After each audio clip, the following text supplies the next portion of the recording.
Hi, my name is Angel. Welcome back to my channel and welcome to my June wrap up. It is currently a very rainy day, so if you hear any noise in the background, that is likely what it is.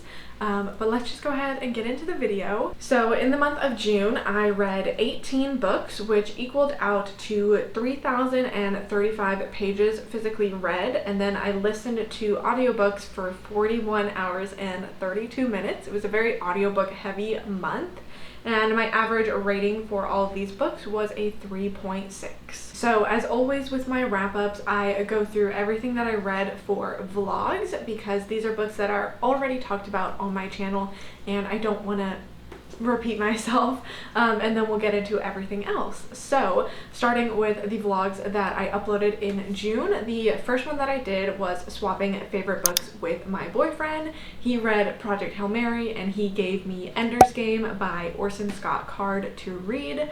I ended up giving this book 5 stars. I thought it was fantastic.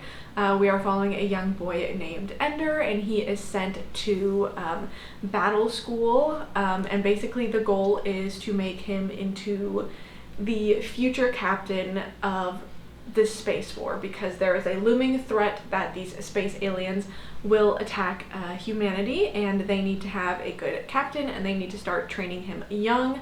This book goes a lot into morals and politics and humanity, and it really examines a lot of those things up close and is very philosophical.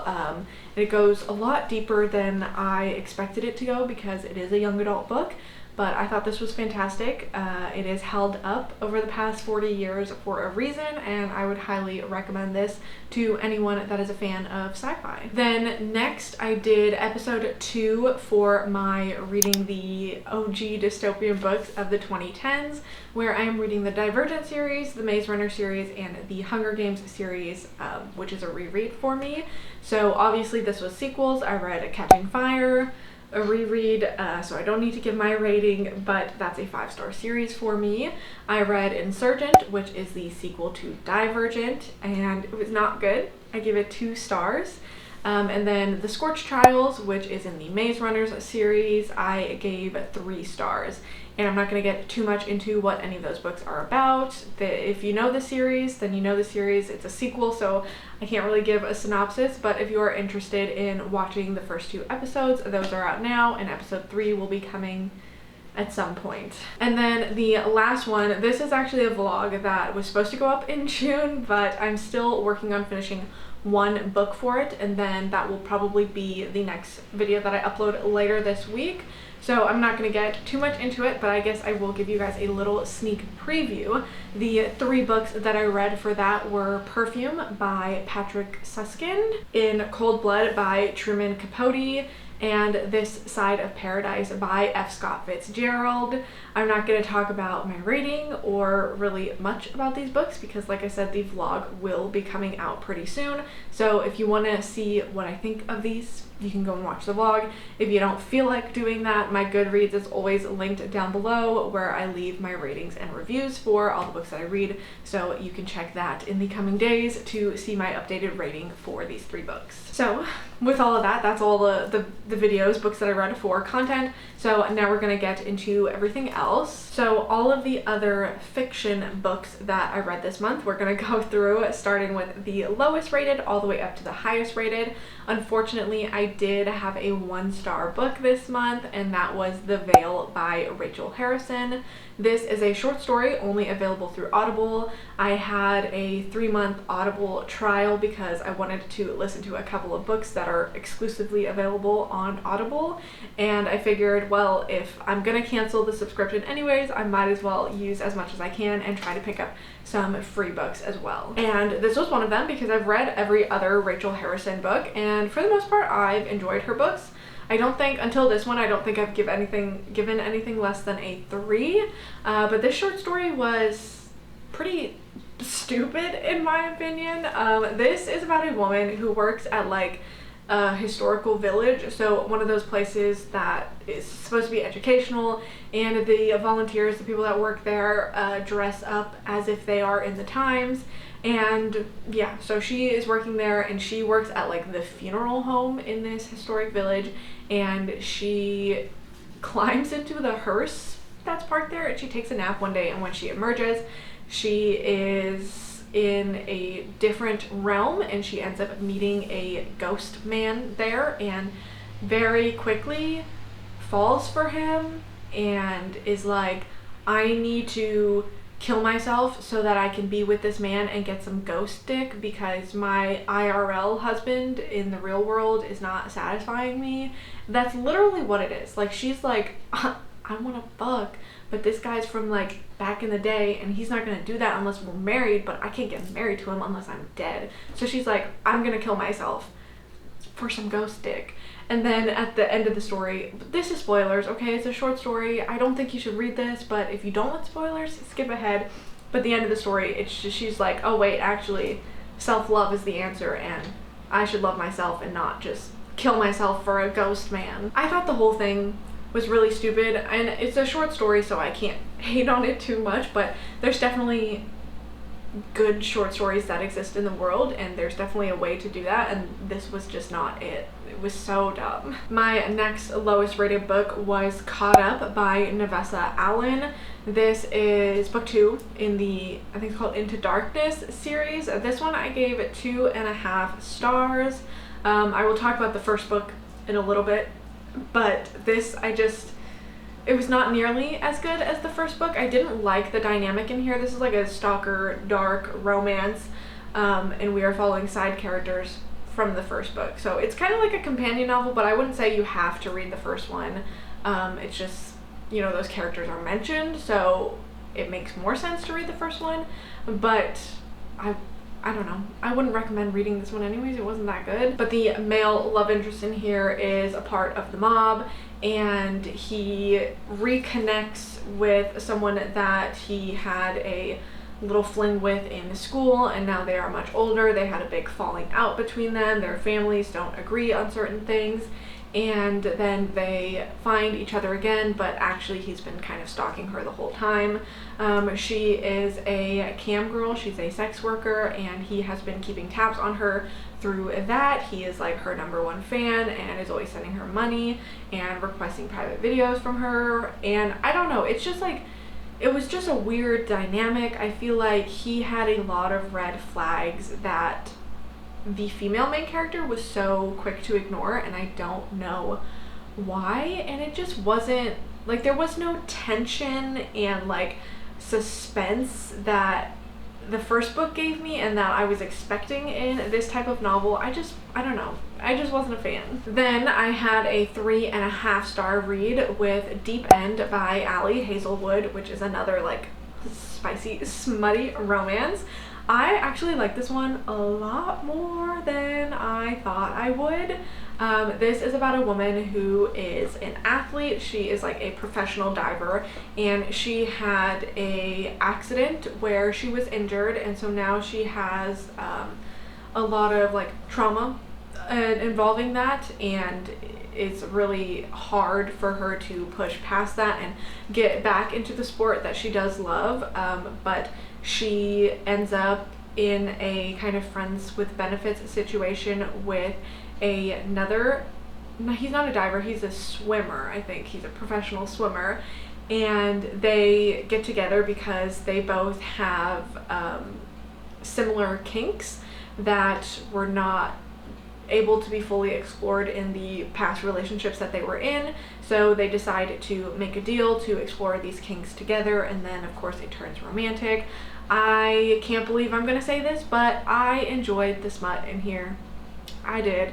But the thing that I would have given this 4 stars, but I think outside of the relationship there was so much going on, and that is, in the past, has been one of the things that I really do like about Ali Hazelwood, is that it's not so focused on just the romance and the relationship, but you also get to see inside of these characters' personal lives and their professional lives and what is going on outside of that. There's a plot outside of the romance. But this one is like, okay, I know she had her injury with the diving, and then there's like this whole thing going on with her friend, and then I don't know, like there was so many other weird side plots happening that I think if it was cut down a little bit, because this also was like 450 something pages, which is kind of insane. So I think if some of the randomness from the side was cut out and we were focused mainly on our main character, her trauma with the sport and the injury that she had, and then her relationship with this guy, and it was more like straightforward, I think I probably would have given it 4 stars. But there were some points where I was like, why am I reading this? Like what is the point of this being in the story? It just felt out of place. So that's why I had to bump that rating down to 3.5 stars, but I did overall enjoy it. I enjoyed it way more than I thought it would, because I picked it up thinking this is going to be a 1 or a 2-star book, but I'm going to try it out and see what happens. And then I really liked it. And then I had a couple of 4-star books this month. So the first one was Eat the Ones You Love by Sarah Maria Griffin. This is a newer horror novel. This is about a woman who, how do I even explain this? She walks into a flower shop one day in this like dying, crumbling, decaying mall, and it kind of instantly infatuated with the woman that works there. She has just gotten out of a long-term relationship. She is still kind of like, I think she's pretty confident in her sexuality. She knows she's attracted to women, but she's never really been with other women. And she's just immediately infatuated with the woman that owns this flower shop.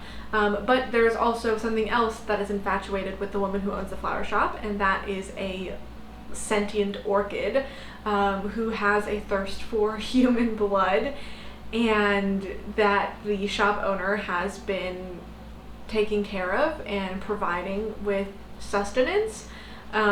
And that it was just a really fun book. I did listen to this one on audio, and I would highly recommend the audiobook because the narrators did an excellent job, and there is a lot of the book that is narrated from the plant, the orchid's perspective, and I really loved some of the voice effects that came in later in the story. This, I don't know, I'm so torn because I love the way that the story unfolded and the way that things happened towards the end, but I wasn't a fan of the very ending, and it did take me a little bit to get into the story at first, but once I was there, like, I was into it. So I would say like the first 10% was okay, and then that middle like 80% was fantastic, and then the last 10% was okay. So that's why it's 4 stars and not anything higher than that, but I really loved this, and I'm really glad that I picked it up. The next 4-star that I had was another one where I was taking advantage of a free thing that I could get on Audible, because this was an Audible exclusive book, and that is The First Shot by Liv Constantine, which is, I guess like a novella. This is the prequel to The Last Mrs. Parrish, so we get to see, I think her name is Amber, her first victim, her first attempt at trying to weasel her way into somebody's life and take their money and their wealth, and it doesn't go well. If you are a fan of The Last Mrs. Parrish and its sequel, I think that's called The Next Mrs. Parrish, and you want more of the backstory, I would recommend this. I think Liv Constantine, they are some of my favorite thriller authors, my favorite thriller author duo, I guess. I've read every single Liv Constantine book now that I've read this prequel, and I really enjoyed it. I give it 4 stars. I think that they do a great job with writing this rich people drama and just the most despicable main character that you are following. Like, she is truly horrible, and you come to learn that right in the other books, but this one I feel like it just gives you a little bit more background of like what her life was and how she got started down this horrific path. Then I had 2 4-stars that are a series. This is A Psalm for the Wild Built and A Prayer for the Crown Shy by Becky Chambers. These are kind of like cozy sci-fi books. In A Psalm for the Wild Built, which is the first one, we are following, I think their name is Dex, who makes this change in their life to become a tea monk, which means they travel through the countryside and through different villages with a cart of tea, and they set up shop every now and then. They stop and do that, and people come to kind of vent their problems and have a cup of tea, and Dex is the person that listens to them, tries to provide them with some advice, and is essentially supposed to craft and brew like the perfect tea for their issues, which is just kind of like a fun idea. And this is a future world, kind of like a utopian society where like everything's very peaceful and there's a lot of balance. But one of the big things is that in the past, humans had these robots, and the robots one day just came to life and were sentient creatures. So the humans were like, well, we're not gonna like keep you as slaves, like you are free to do what you want. And the robots went off to live in nature, and Dex on their journeys meets one of these robots named Mosscap, and Mosscap is sent to see the humans, and the question that they are pondering is, what do humans need? And of course we go through this journey where there's not really an answer to that, right? Because if you ask that, you can ask that to 100 different people and get 100 different answers. There's no really way to measure what a human needs and what all of humanity needs as a whole.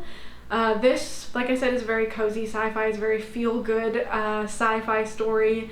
It's very atmospheric. I really loved the world that we were in. I loved the characters and seeing their relationship. It was fun, it was a little bit quirky, and it does have like a pretty simple message, I would say, where it's like the whole idea is Dex is searching for purpose and searching for meaning in their life, and they don't truly know what they want to do, and it seems like everybody else has it figured out and everybody else like has their purpose and is fulfilled in life, and Dex just doesn't feel that way. And it's just this journey of learning that you don't need to have it all figured out. You don't need to know what your purpose is, and you can still live a happy and fulfilled life. So like I said, it is kind of a simple message, but I like the way that it was done. And then the sequel just kind of expands upon that idea, and we get to follow Mosscap and Dex in some further adventures as well. My voice is like dying on me, hang on. I've done a lot of talking this morning, but I really enjoyed these. They are pretty quick reads as well. They are relatively short. Like I said, that very feel-good kind of cozy vibes that I would definitely recommend. And then the other 4-star, like I mentioned, is Lights Out by Nevessa Allen. So this is the first book before Caught Up.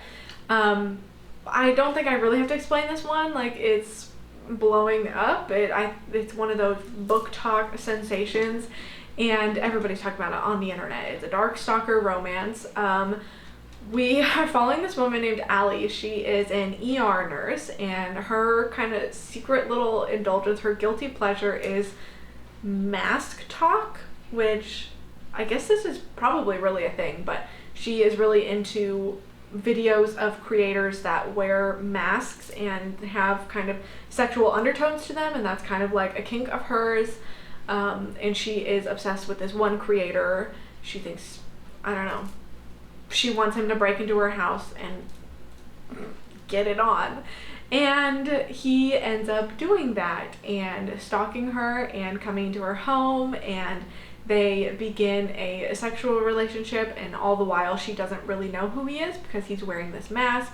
He is disguising his voice, and then she comes to learn of his identity, and they begin a romantic relationship. And then there's also kind of a side plot, murder plot going on, which was really fun. So this one is just so much better than the sequel. Like I said, there's tension in here. It's funny, like it doesn't take itself too serious. Like it knows that it's kind of a silly book, like the whole stalker romance type of thing, and it leans into that, and it's clever. It makes you laugh. The banter between the two is great. I really liked them as characters as well. The tension, like I said, between their relationship, like the tension was so good in here. And then like all of the other things that they get into with like the whole murder subplot and like having to hide a body was really, really fun. This one made me laugh. Maybe I enjoyed the smut a little bit. Okay, we don't need to talk about that. And it was definitely one of those books that I was thinking about when I wasn't reading it. I was like, oh my god, I can't wait to pick that back up and keep reading it. And I don't even really know why. I really, really liked this one, and I'm kind of surprised by that because, you know, you can never know with these book talk books what's gonna happen, but this one went well. Then I had a 4.5 star book, which is Look Closer by David Ellis.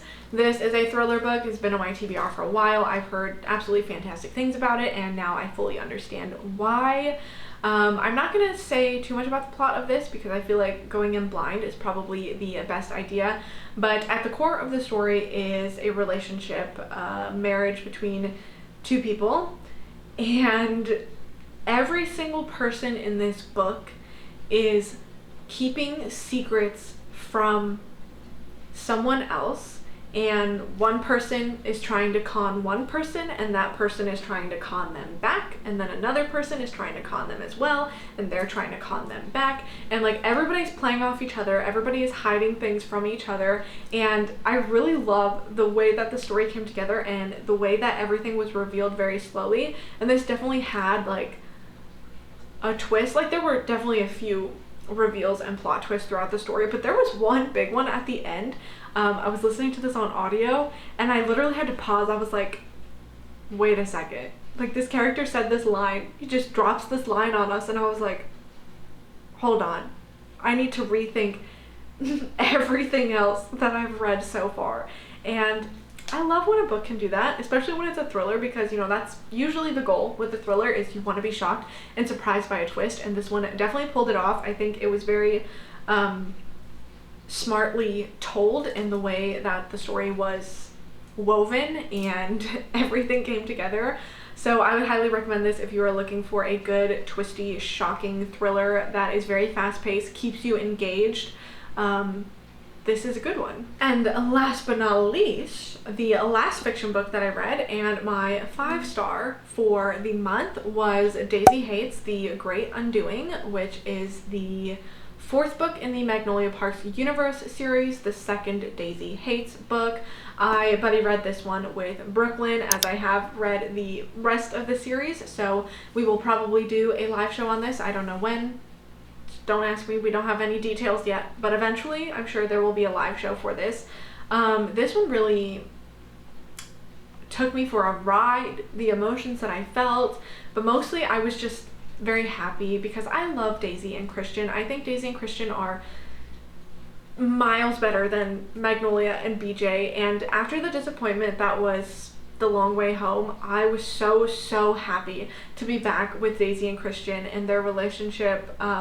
I just love them as characters individually. I love their relationship together. I love Julian as well, and so I was so happy to get Julian's perspective in his relationship with Magnolia. And it's like, okay, this is how I describe it. The first Daisy Hates book, right? I fell in love with Daisy and Christian so hard. And then Miss Jessa Hastings, she took my heart, right? And she just ripped it in half.